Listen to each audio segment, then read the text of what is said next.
We're back with more Hero February stuff. Welcome to the Hero Factory Inspiration series. In the month of February, we're going to be covering heroes and villains. Because it's Hero February, it's time to build some heroes and some villains. There's no real contest for it, it's just a bit of fun. And we're going to be giving you a bit of inspiration for different ways that you could approach building heroes and villains in the month of February. So let's begin with the very first Hero Factory mock. It is by Lewis Hammond, and this is HF Self-Mock Aaron Ace. So right off the bat, I love the idea of having a specific Hero Factory self-mock. Self-mocks are a thing that people in the community certainly enjoy doing.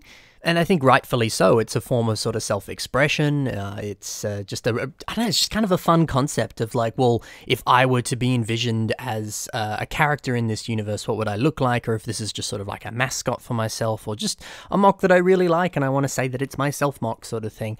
But, of course, most people tend to build a self-mock that... a lot of the times it fits into the Bionicle story, but I guess nowadays it's kind of just a self-insert character in that sense.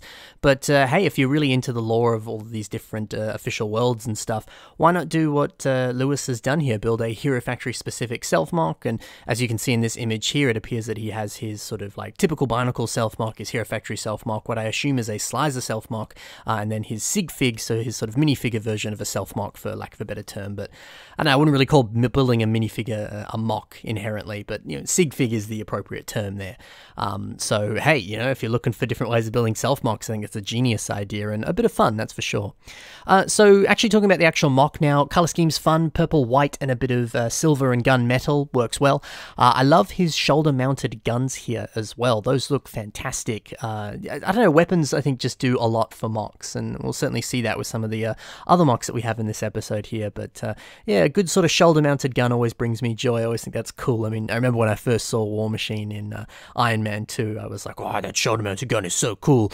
And that was, gosh, how old was I then? Probably like barely a teenager at that point. No, probably was a teenager. Irrelevant, but still, I always thought that was super cool, so it's nice seeing it translated very well on a Bionicle mock here, especially with those Zamisphere launchers, because they're always a bit of fun, and there's the actual play feature with it too, if you want to be playing with it. So there's also some images here of the actual frame of this mock, and I think there were a few interesting points here that I wanted to touch upon. First off, I really like the way that when you look at sort of the kind of like waist area of the torso, or at least sort of just lower down on the torso, you can see one of these sort of like triangular lift arm pieces here. And then they sort of go all the way towards the back there, and then you can see those turret arms sort of coming out of it there. I think it's an interesting way of attaching it, the fact that it's very much a part of the torso and that it's so low down as well.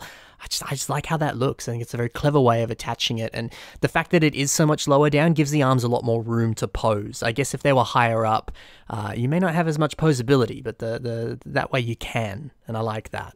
I also enjoy the knee design on this character here. When we look at the frame here specifically, we can see that it is has sort of like 3 joints. So the knee itself is its own sort of shorter joint. And that's always a very clever thing to do because it makes posability so much more, I don't know, just easier to do, and you can get a lot more sort of dynamic poses if you do that sort of thing there. You obviously have to be a little bit careful how you do it. You don't want that third joint to suddenly be this massive, huge appendage, and suddenly they have weirdly proportioned legs and stuff like that. But if you do it very similarly to how it's been done here, it looks stunning. So yeah, nicely done. And just in general, I think this is a really fun concept and a very well executed Hero Factory mock. I think really sort of complex frames like this, covered with Hero Factory armor is a really nice way of approaching a Hero Factory mock this month. So that's really cool. Next up, we have Captain Renegade Claw, and this has been built by Marv1698. So I love the concept of the claw that this character has. Obviously, it's sort of named after it. There was a bit of backstory here in the email that this was submitted in, and they were talking about how they're a pirate and stuff like that. And yeah, to me, it kind of reminded me of like a hook that you would see on some sort of like pirate captain or something like that. But it also reminds me of the term, like he ruled with an iron fist sort of thing. Like it seems like a very sort of villain focused thing. And the fact that the claw is almost sort of a different color, it's a little bit more translucent. It seems like the kind of thing that, people would say in whispers of like, oh, be careful of Captain Renegade Claw. He has his sinister like electro claw that he'll zap you with or whatever like that. It's cool. I like the idea, you know, like I was saying before with weapons, of like how a weapon can really inform so much about like story and character, but also can just be really fun when you're building, because it gives you license to play with like a new color here, or you can kind of play with fun translucent pieces, or just, hey, he's got a big old claw, isn't that a bit of fun? So yeah, I think that's just a solid concept in that sense. But overall, this is a nice looking character here, and always nice to see some villains in HF Feb, because it's time to build heroes and villains. But I specifically like the lower leg design here. You can kind of see from this back photo here, it looks like that the way that the foot has been built is there's two sort of socket connections in there, and there's just the typical leg design, but at the very front there's just a little bit more of a Hero Factory bone and some armor over the top of it, and the way that looks, it sort of helps to kind of buff out the foot there, and it to me makes it look like he's wearing sort of more like pronounced boots, or at least he's got more sort of like armored legs in that sense there. But I think that's a very simple but very effective way of just creating a bit more sort of like buffed out armor there. Obviously with certain like official sets, that would have been continued all the way up into the rest of the leg and then attached in some way on the torso. You saw something fairly similar on Black Phantom, but I like the fact that it just goes up to the top of the foot there, just to give it more of that boot aesthetic. I think it works really well. The mock also has a necklace, which I think is a little bit of fun, just using one of those black chain pieces. Sometimes people will also put like a stud in between the chains so that it looks like there's like a, you know, a jewel on the necklace or something like that. Yeah, you could do that, or he's just wearing an actual chain around the neck and that's all it needs to be. But either way, it's a tiny little detail that I think's a little bit of fun, and again can kind of tie back to story and character and stuff like that. So yeah, and if you have a Lego chain piece, it's literally one piece that I think actually does a lot for the mock, so it's a pretty cost-effective solution in that sense, which is cool. So yeah, a fantastic villain for HF Feb. Now over to IGU's mock. This is called Earnest Ember. So what I enjoy about this is it is very much an homage to the awesome LEGO theme Ice Planet. So here's a set from Ice Planet there. Ice Planet was cool because it had that very noticeable color scheme of the sort of trans orange, the blue, and the white, and I guess a little bit of black thrown in there too. But I've always enjoyed that color scheme. I thought it was really pretty. And then when we look at some of the minifigures from Ice Planet there, we can also see a bit of, sort of callback to that on this character as well. Specifically the fact that he has the awesome trans orange Tahu mask from Bionicle G2 to kind of mimic the sort of like helmet design that you see on those minifigures as well. But even little details like the skids, the sort of like skiing skid thingamajigs that he's got going there in trans orange, and the trans orange chainsaw that he has as well, those were accessories that often came on those minifigures as well. So I love that, and I think again that's a great way to get a bit of inspiration for building a Hero Factory character. Look to other LEGO themes, whether that's older ones or modern ones or whatever, and take a look at the color schemes of some of those things. I mean, even a color scheme like Classic Space with the beautiful trans yellow, the gray and the blue. It's a nice color scheme, many different sets have cool color schemes in them. Take a look at them, do a bit of research, go to a website like brickset.com where you can literally just view every single LEGO set per year or per theme or whatever, and just take a look at what kind of cool color schemes there could have been, or even something like Ice Planet here where there was also just cool minifigure designs as well, and see if you can kind of adapt that to a Hero Factory character. Whether it's a sort of direct adaptation like this, where it is very much an homage to Ice Planet and it's a character that I guess is from the Ice Planet in that sense, or if you want to just sort of be like, hey, I'm just going to take that color scheme, but I'm going to do something crazy with it just because, I don't know, I need a cool color scheme for my mock or whatever, There's a lot of different ways you can get inspiration from actual LEGO sets themselves. But I guess the same thing can be applied to, other things in pop culture. Maybe there's a cool color scheme from a character in Marvel or a video game you've played or something like that, and you can always adapt that or adapt little slight elements from them and stuff like that. So yeah, it's a cool idea. Some other stuff that I enjoy on this character is the way that they've sort of slightly upgraded the mask here. They've kind of given it that Nuva shoulder piece there, and it kind of almost looks like a sort of like ski mask of sorts, which you often see people when they're out in the snow and stuff like that. They've got a mask around their face because it gets super cold and they need to kind of cover up their mouth.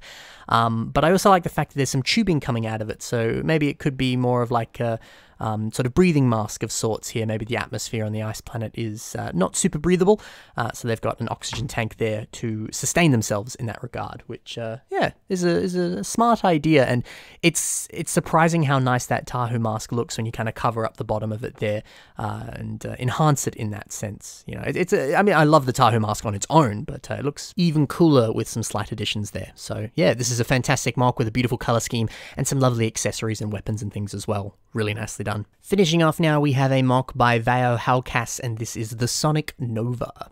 So I enjoy this, and now strictly speaking, I don't think it is a Hero Factory mock. I don't even think it's inherently a Bionicle mock. I think it's just a cool robot character.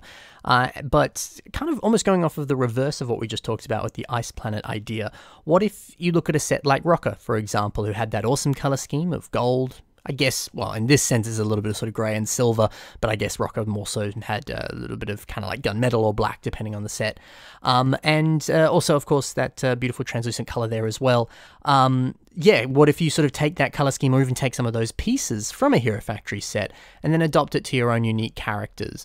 Just because it's HFFeb doesn't mean you have to specifically build in the world of Hero Factory. You could take ideas from Hero Factory and apply it to your own unique world, unique characters that have nothing to do with Hero Factory. I think that's a cool way of doing it too. I mean, you know, maybe you're watching these videos and you're like, yeah, Hero Factory is cool, but I don't really want to build Hero Factory. Well, this is a way that you could adapt it, but still kind of have a little bit of that Hero Factory HFFeb spirit there. So in that sense, I think it's interesting. But you know what, if we close our eyes, we can pretend that this is a Rocker revamp. Although, open your eyes back up, because let's actually take a look at the mock itself. So, some of these images, he has some fantastic weapons. So it's almost been a sort of weapon-focused episode, which is great. And, I mean, he's got this awesome sword, which is using some of these larger sword pieces, but putting the two of them together like this so that the sword is even longer and sort of fits with the scale of this mock, which looks great. But in this image here, I love that he has these weird, like, energy star things. I don't know what they are. I guess maybe he has, like, powers over energy or whatever, and he can kind of throw up a shield or throw up some sort of like plasma effect that could, you know, blast you or something like that. I don't know. But whatever it is, it looks really cool. You know, yeah, it's being held up by a stand there, but I don't know how else you're going to suspend it in the air. It's really awesome. I just love how that looks. I was trying to work it into the thumbnail actually, because I was like, oh, that's such a cool aesthetic, but didn't quite work for the thumbnail, but still. Awesome. I love how that looks. I also enjoy the helmet design there too. There's something about it that just seems like some sort of like cool power suit or something. Like I could almost see that sort of translucent part sort of like coming up and some face sort of protruding out of it there. Very similar to the recent episode of Bad Batch that I'm not going to spoil. But it's a very nice head design, and it's great to see the Brain Attack sort of like visor pieces being sort of retrofitted on a more sort of like customized head here. It's a really nice design. I also love how posable this mock is. You know, some of these images here, he's in some crazy cool poses. Even his hair is posable, using some of the mixer joints there for this cool kind of ponytail aesthetic here. I love how that looks. But when we kind of pay attention to the knees, we can see once again a sort of like double jointed sort of knee design, or kind of just overall leg design there. And I guess this is one done for a bit more sort of like sustainability, or just sort of, you know, structural integrity in that sense. But also, you know, it's a good way to add a bit more, I guess, detail on the mock, because you've got more area to play with. Because this is a more sort of like Titan-sized build, it makes sense that the proportions are going to be a little bit bigger. So instead of just having, you know, one specific, you know, bone sort of frame area, there's the two sort of running side by side there. And you can kind of see that on the exposed knee there. And yeah, it just makes it a bit easier to be adding more detail, because there's more surface area to be playing off of. So in that sense, it's smart, and I like that. But yeah, just an absolutely beautiful mock with a really fun aesthetic and some really awesome poses that he's in. There's a lot of life to this character. It's really cool. So that's it for HFFeb this week. I'll see you next week for more HFFeb stuff, but of course I'll be continuing the Bionicle Inspiration series as well, as I focus on that Mari collab, because there's still a little bit more to come with that as well. So stay tuned. There's a whole bunch of awesome Bionicle related content coming soon, plus other videos as well. This is going to be a bit more of a busier few weeks. I've got a lot of videos planned actually, so I'm going to be probably having at least like 3, maybe 4 videos out this week, which will be very good for you. I'm sure you'll enjoy that, and I'll enjoy making them, so that's all good in the hood. Check the links in the description for the submission email. It's also on your screen right now. The submission email, of course, you send me an email with whatever you want to put in that email, whether it's HFFeb related or not. It's up to you. And I'll do my best to put it in a future episode. But of course, HFFeb stuff, you're a little bit more likely to be featured because I'm focusing on that right now. Otherwise, links in the description also for the mocks you saw today, as well as my own social media, my Patreon, all that other stuff. You can check it out there. Thank you very much for watching. I hope you very much enjoyed. Happy building, and bye for now.